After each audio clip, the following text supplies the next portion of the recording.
So now today we will be starting with the second exercise of trigonometry. We will be discussing about the trigonometric ratios of certain specific angles like 30, 60, 45 and so on.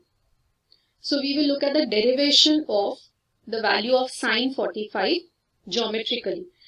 So let's see the derivation of sine 45 value first. Now with sine 45, not only sine 45, the method is same for cos 45 and tan 45 also. So we will consider for this one isosceles triangle, isosceles right angled triangle ABC, which is right angled at B. Now since it is isosceles, the two sides that are equal are AB and BC. So we will assume that let the length of the side be A units.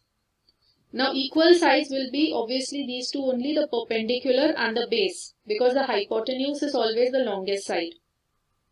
So these two are A and you can find the third side AC using Pythagoras theorem. So when you apply Pythagoras theorem, you will get the third side AC as A root 2 units. So AC square is A square plus A square, and when you take the square root of that, you will get AC is equal to A root 2 units. Now once you have found all the three sides of this triangle ABC, then you can write down the trigonometric ratios also.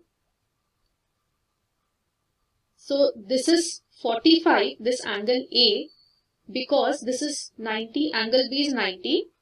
Now by the angle sum property, sum of all the three angles have to be 180. And these two are equal angles, angle A and C.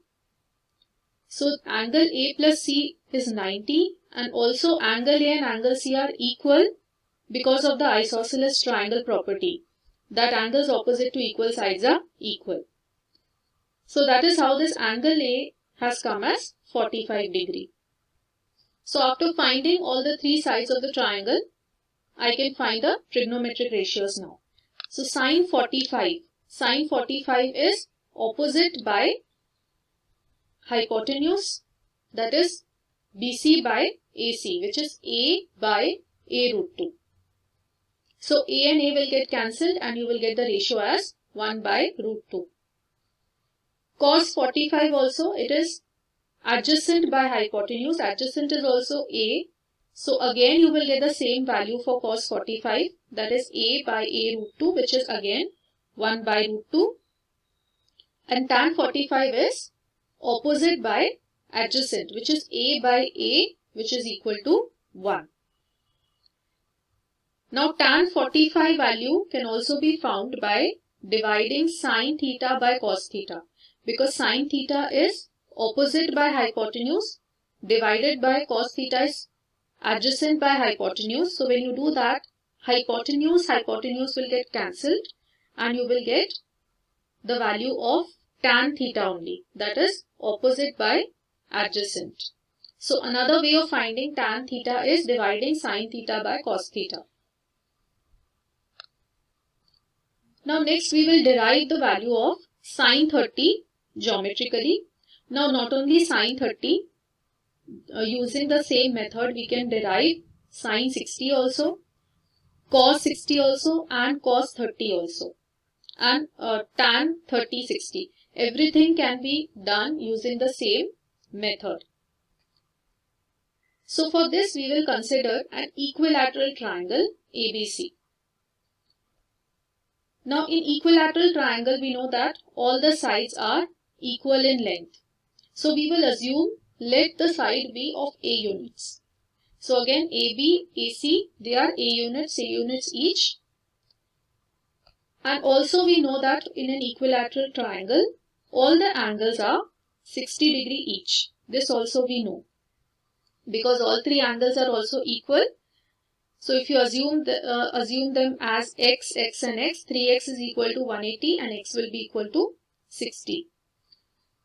So these two things we are assuming. Let the side length be A units and let the angle measure be 60 degree. We know that for an equilateral triangle it is 60. Then we will construct one perpendicular from A to the opposite side BC, that is AD. Now we need perpendicular because as I had already told you that in right angle triangles only you can find the trigonometric ratios. So that's why we are constructing perpendicular. Now in these two triangles ABD and ADC, you can prove them congruent by RHS. Because hypotenuse AB and AC, they are equal, then one angle is of course 90 degree because AD is the perpendicular and AD is the common side. So by RHS you can say that these two triangles are congruent. So therefore we know that by CPCT these two angles, that is angle BAD and angle CAD, they must be equal. So this is 30 degree. This angle BAD is 30. Similarly angle CAD is also 30. Also BD and DC will be equal by CPCT because the triangles are congruent. So BD and DC both will be A by 2 each, half of A. So BD is equal to A by 2. AD we can find by using Pythagoras theorem. AD square will be equal to AB square minus BD square, or it will be equal to square root of A square minus A by 2 the whole square. Then when we simplify this, we will get root 3 by 2 A. So AD will be of length root 3 by 2 A. So now you know all the three sides of the triangle. You can find out the trigonometric ratios. So we are considering this triangle BAD, that is sine 30 will be equal to opposite, that is BD by AB. So you will get A by 2 by A, that is 1 by 2. Sine 60 will be opposite by hypotenuse again, that is AD by AB, that is root 3 by 2 divided by A, which is root 3 by 2. Then cos 30 will be adjacent by hypotenuse. So we get it as root 3 by 2. And cos 60 will be 1 by 2. Similarly, you can find tan 30 and tan 60 also from here. Tan 30 and tan 60 can also be found by dividing sine 30 by cos 30 for tan 30 and sine 60 by cos 60 for finding tan 60.